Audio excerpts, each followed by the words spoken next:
అడవి ఆదివాసీలకు అమ్మలాంటిది. అక్కడి చెట్లు, పండ్లు, తీగలు, జలపాతాలతో వారికున్న అనుబంధం అపురూపమైంది. ఇక అటవీ ఉత్పత్తులైతే వారి పాలిట అమృతమే. గిరిజనుల ఆచార వ్యవహారాల్లోనే కాకుండా వారికి ఉపాధి కల్పించడంలోనూ అటవీ ఉత్పత్తులు కీలక పాత్ర పోషిస్తున్నాయి. వీటిలో ఇప్ప పువ్వు ఎంతో ప్రాధాన్యత సంతరించుకుంది. శ్రీరామచంద్రునికి సైతం ఇష్టమైన ప్రసాదంలోనూ ఇప్ప పువ్వును మిళితం చేస్తారు. ఎన్నో పోషక విలువలతో వందలాది కుటుంబాలకు ఉపాధి వనరుగా మారిన ఇప్ప పువ్వు ప్రాముఖ్యతపై నేషనలిస్ట్ హబ్ ప్రత్యేక కథనం.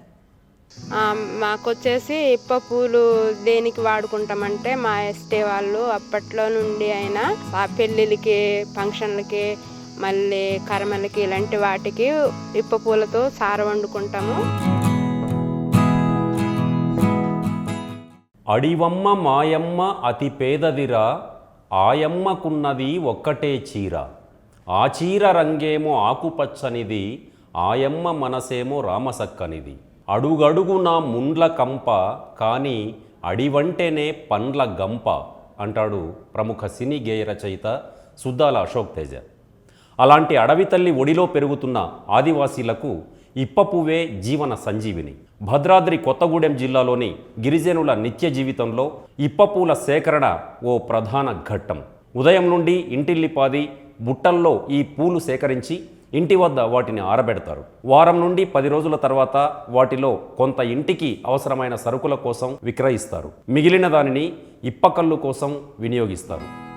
ఆ పెళ్ళిళ్ళకి ఊరు పెద్దలని వాళ్ళకి వచ్చిన వాళ్ళకి అందరికీ కొంచెం ఇప్ప సారా పోయడము అట్లాంటి సంప్రదాయాలు ఉంటాయి మా దగ్గర.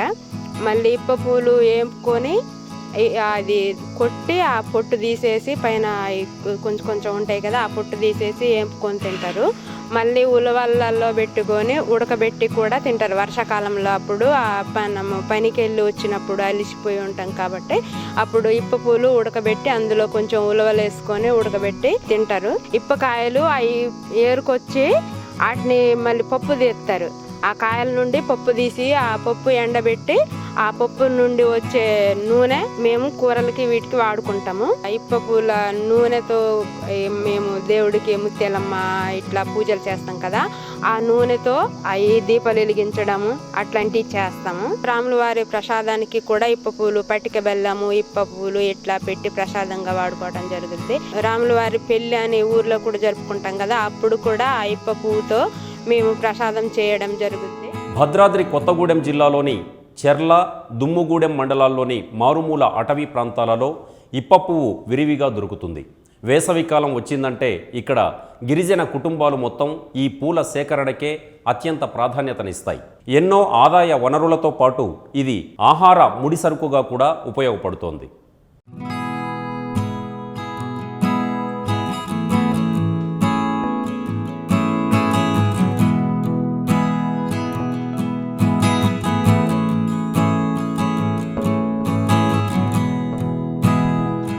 ఇప్ప పువ్వును చాలా వాటికి ఉపయోగిస్తారు.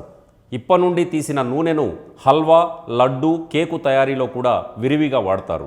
ముఖ్యంగా ఈ నూనెను పూజలకు, ఇప్ప పువ్వును భద్రాచలం ఆలయంలో ప్రసాదం తయారీలోనూ వినియోగిస్తారు. భద్రాద్రి రామయ్యకు ఎంతో ప్రీతిపాత్రమైన నైవేద్యం ఇప్ప పువ్వు అని పురాణాలు చెబుతున్నాయి. రాముల వారి గుడి దగ్గర ఇప్ప పువ్వులు అమ్ముతారు, అదే మాకు ఉండాలని. ఇప్ప పువ్వులు ఏరి సార వండటం, అమ్ముకోవటం, మరి ఇప్ప బద్దలు ఏరుకొని నూనె ఆడించటం, తినటం. దిన్నాలకైనా పెళ్ళిళ్ళకైనా అది ముందు ఉండేది, అదే సార.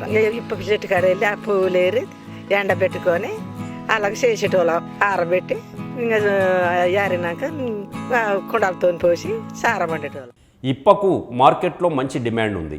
ఇప్ప పువ్వు కిలో 50 నుండి 60 రూపాయల దాకా ధర పలుకుతోంది. దీపారాధనకు ఉపయోగించే ఇప్ప నూనె లీటర్ 100 రూపాయల పైనే ఉంటుంది. వేసవిలో లభించే ఇప్ప పూలలో ఎన్నో ఔషధ గుణాలు ఉన్నాయని శాస్త్రవేత్తలు గుర్తించారు. ఎండబెట్టిన ఇప్ప పూలలో మాంసకృతులు, పిండి పదార్థాలు, ఖనిజ లవణాలు, పీచు పదార్థాలు, కాల్షియం, ఫాస్ఫరస్, విటమిన్ ఇ పుష్కలంగా ఉన్నట్లు తెలుస్తోంది. ఇలాంటి మరెన్నో ఇంట్రెస్టింగ్ వీడియోస్ కోసం మా నేషనలిస్ట్ హబ్ న్యూస్ ఛానల్ను లైక్ చేయండి, సబ్స్క్రైబ్ చేయండి, షేర్ చేయండి. ఆ పక్కనే ఉన్న బెల్ ఐకాన్ నొక్కడం మర్చిపోకండి.